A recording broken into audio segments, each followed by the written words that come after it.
Absolutely love that game. So Liverpool beat Chelsea 2-1, but how did they do it? Who was crucial and why? For me, was this one of the most beautiful, nuanced moments of the game that really highlight an underrated player who's starting, I think, to come into his own. I'm going to talk about that, but I want to talk about the game. The game was really interesting, and I think it's one where a lot of people might feel like that game was maybe a touch boring, but I thought the way that Liverpool played was very adaptable, and I thought the way that Chelsea played, I think they deserve some credit in this one as well, because they made some big changes. And look, if we look at the momentum of the game, I think there's something a little bit confusing here in the sense that, let's move that in the sense that Liverpool were kept very quiet in this game. They obviously come away with the victory. In terms of XG, despite not having really much dominance, apart from a couple of little spells here. We've got Curtis Jones, of course, the man of the match there. When we get to the stats, which we will do, possession, a couple of stats that matter but don't matter, and that's where we're going to look under the hood here a little bit. 43% in terms of possession, but the expected goals being nice and high there. And importantly, I think really stopping Chelsea from creating too much. But as I say, Chelsea, they were all right. They were all right. And I really like what Maresca's doing because he's adding clarity to this team.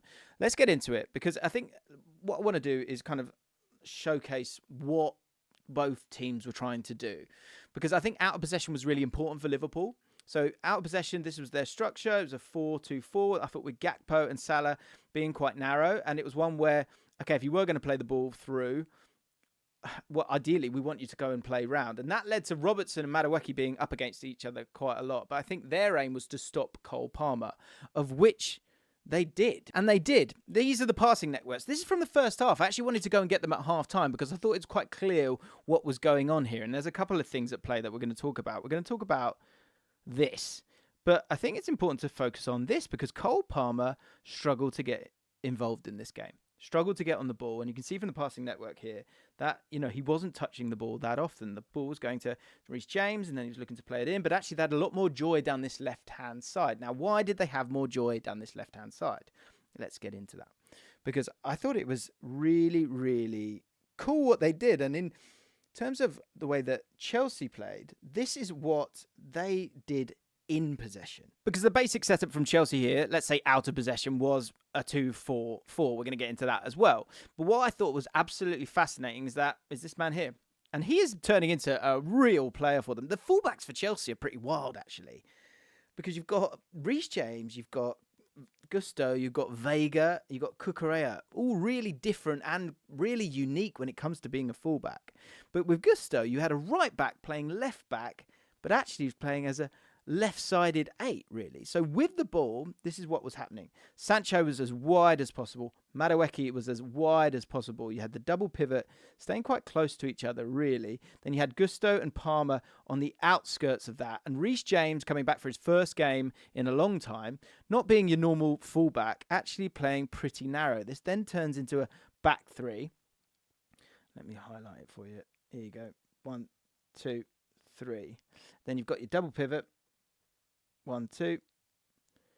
And then you had Gusto here playing this in this area here. Now, the reason for it was because what they wanted to do was to be able to play it in, to then go out once more. And to get the ball, ideally, to someone like Sancho or Madueke on that other side. Now, when we look at what Liverpool were trying to do, they were happy with the ball going round because they felt very comfortable with that. But what Chelsea did a lot of the time is and I thought Lavia was great for this, is that they would drill it into them. He knew he needed to open up and go that way, and he knew he was going to play that pass to play the pass to Sancho, and they had some joy from that. And you can see it from the stats here because from the graphics, because you can see first of all Gusto in the area of the pitch where he was right here.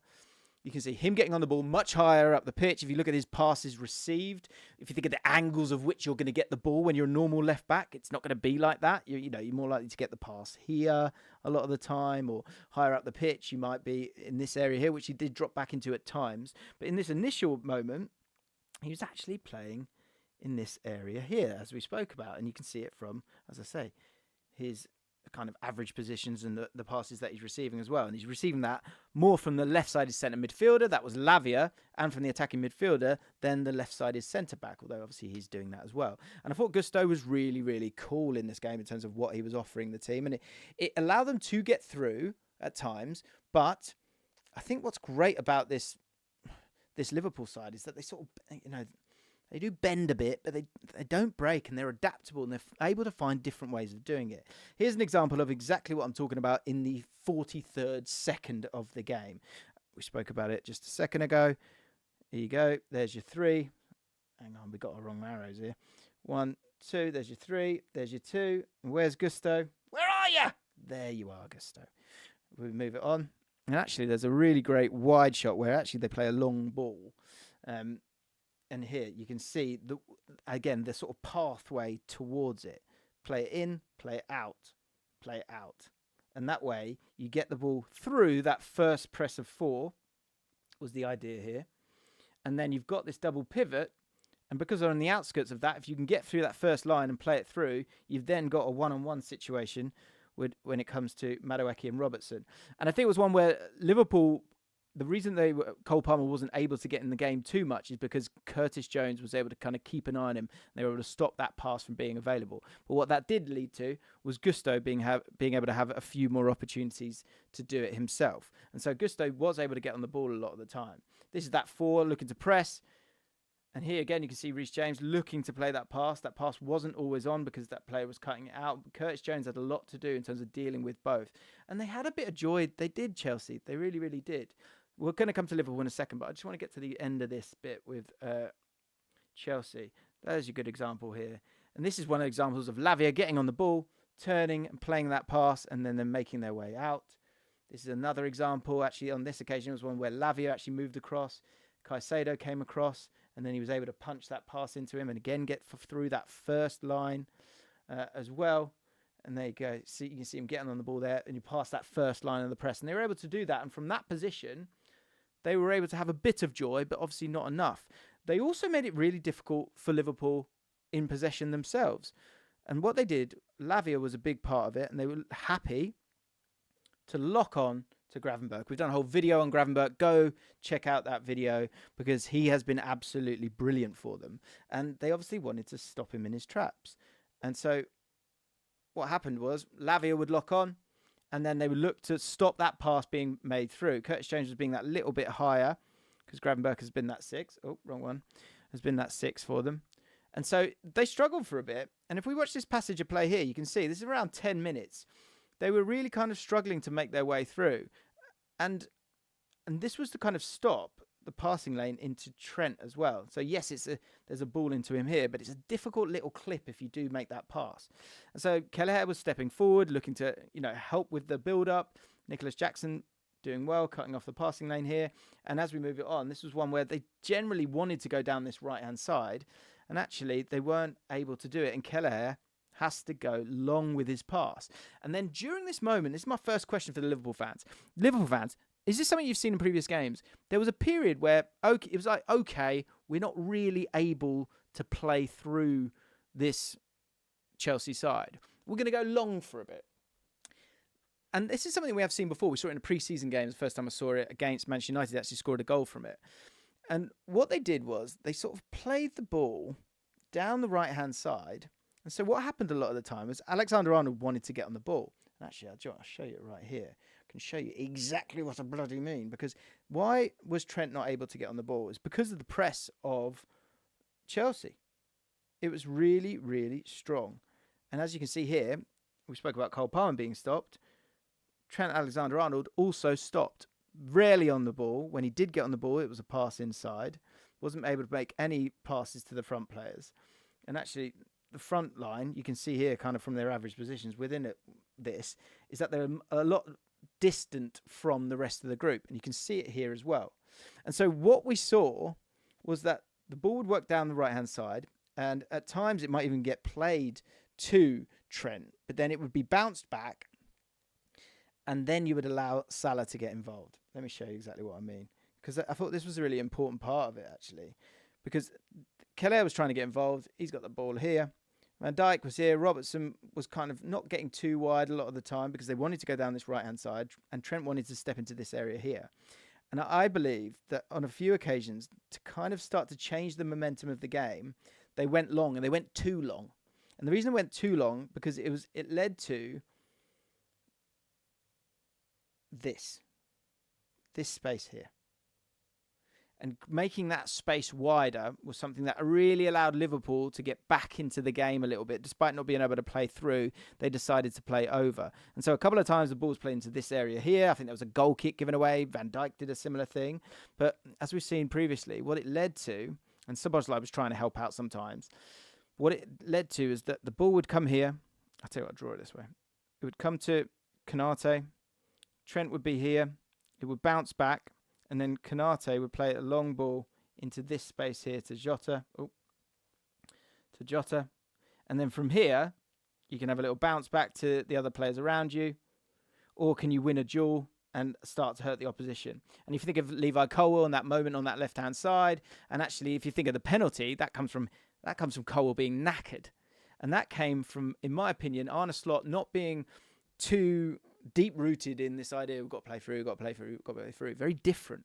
Happy to play long and actually kind of sort of mould the game in a way that he wanted to, even if you're not going to go out and destroy the opposition. And I thought that's what kind of got them back into it, despite Trent not doing much in this game, and despite Liverpool not having that much of the ball. I thought it was a way that they were able to get themselves back into it. But one player I've got to have to focus on, is the man, the myth. That is Curtis Jones. Because Curtis Jones was absolutely fantastic. He did everything.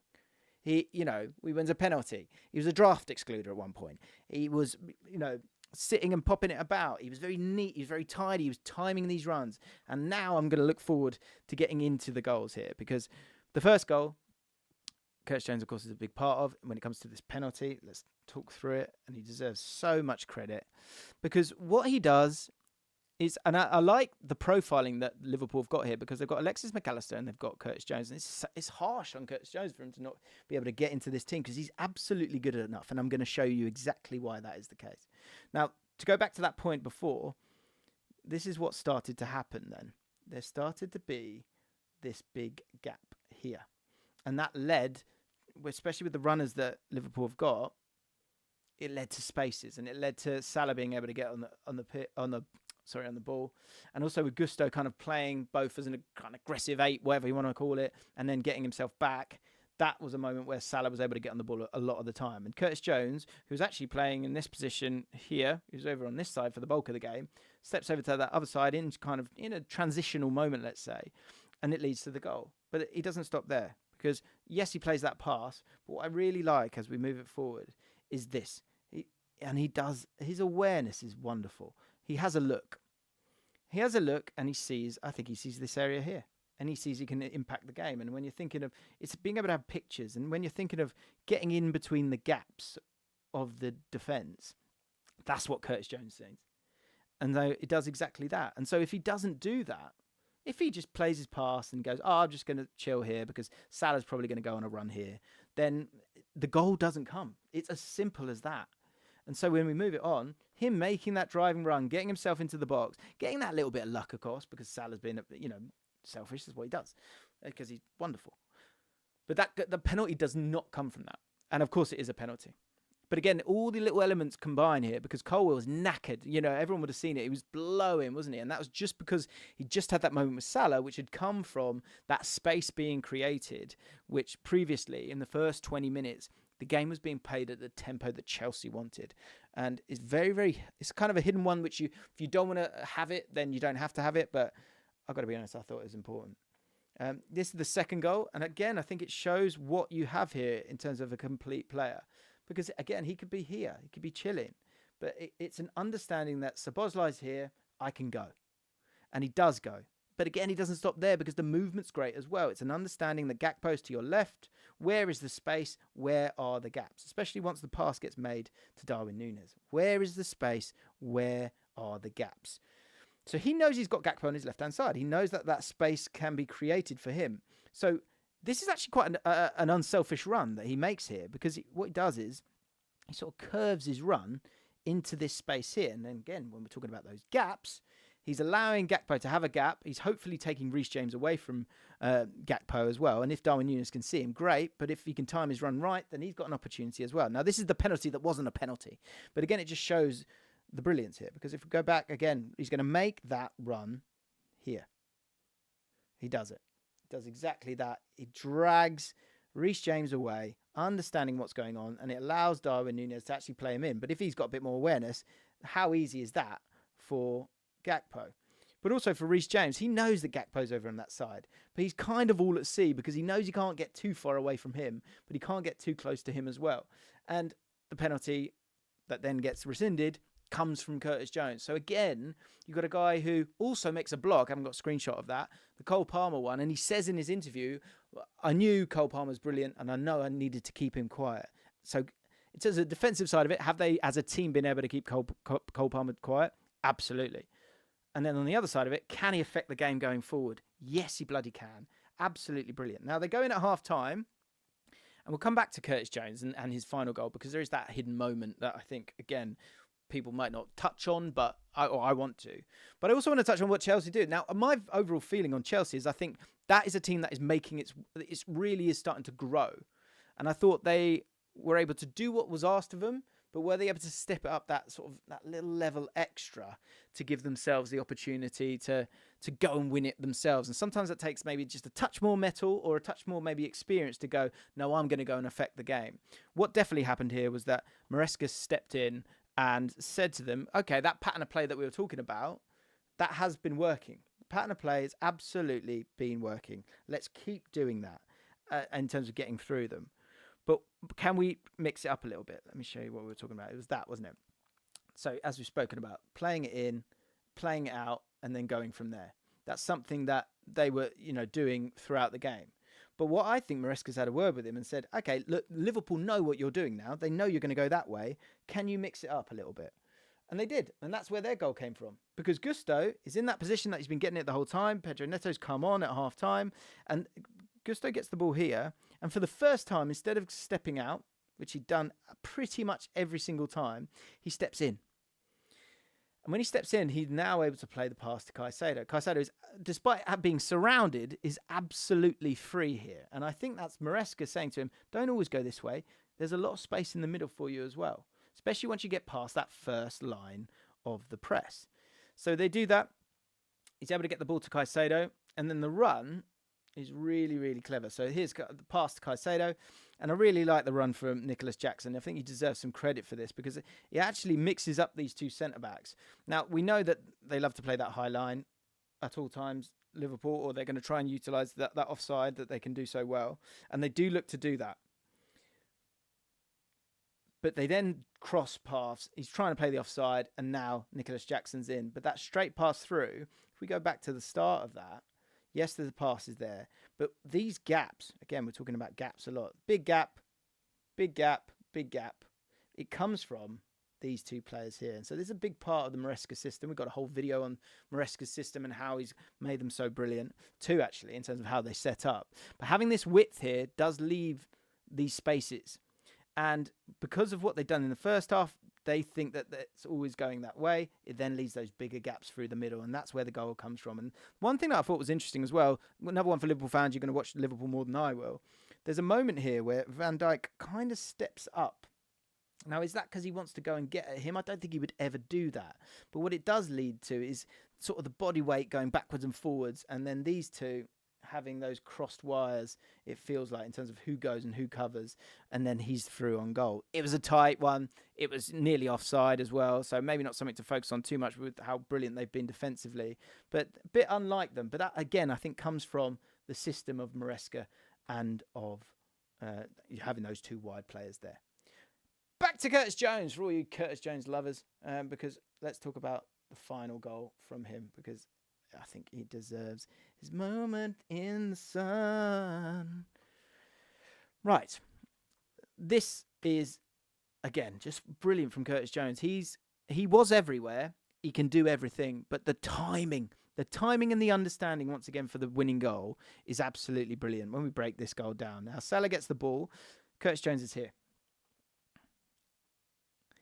really deep. But he's not in a rush. Again, I think he's understanding and seeing where the gaps are. And he's got Gakpo on Reece James. Is Reece James going to make his way back in and get nice and tight? Doesn't look like it. And so Curtis Jones takes his time because he doesn't want... If he goes too much, then Reece James has got the time to get back in. It's got to be perfect. But also Salah's got to know that he's making this run. So here we come to the brilliant moment. Because Curtis Jones' arm goes up exactly at the time where Salah lifts his head. I wonder if you can see it if we go back. So here he's got the ball, he's got his head down. He's going to take a touch. He then looks up. He gets his head up. He's come to that position where we see so many crosses now. In line with this 18-yard box. That little bit closer, that lovely little dink. We see it all the time. It's so effective. And that's when he puts his arm up. And that's when he knows it's on. And that's when he starts to time his run. So the timing and the pace of the run, but the connection with Mohamed Salah. Now, is that on the manager or is that just Curtis Jones being really clever? I think it's a bit of both. And so the pass comes and then he's all at sea. The final thing I've got to say about the goal, brilliant. He takes a touch. He takes a touch. There's no way I'm taking a touch. Wild. And then the finish, he's able to get it done. But this all, again, comes from awareness. He knows he's got a couple of yards on these guys. And just to really, really bring it home in terms of the timing. The timing's just gorgeous. Because he's pointing here and he knows in that time that he's absolutely in line. He's absolutely safe with that back line. That is phenomenal stuff. The timing of I can't... Because if he just busts a gut, then it just doesn't happen. It's absolutely fantastic. So Curtis Jones, someone who's, as I say, he's not been that starter, has such a part to play for this team this season. Because he is a bit of a ghost. He's a real ghost. Because you think he's just chilling as a deep line playmaker and just kind of doing his job. But no, affecting the game, getting in the box, winning penalties, nearly winning 2, and then scoring the winner as well. Really someone I think that Liverpool fans will be aware of, but I think other fans won't. And I think I just wanted to showcase the timing. I know I've said that a few times. Chelsea, loads of positives for Chelsea. They're going to continue to create chances. I think that team just needs to embed and grow. And I think they'll do really, really well this season. Are Liverpool going to struggle to break down some other teams that play in a similar way when it comes to stopping them? That is a question for the comments. I'd love to know your thoughts on it. If you've enjoyed this one, hit the like button and go check out the video on Maresca or the video on Arne Slot. We've got one of each.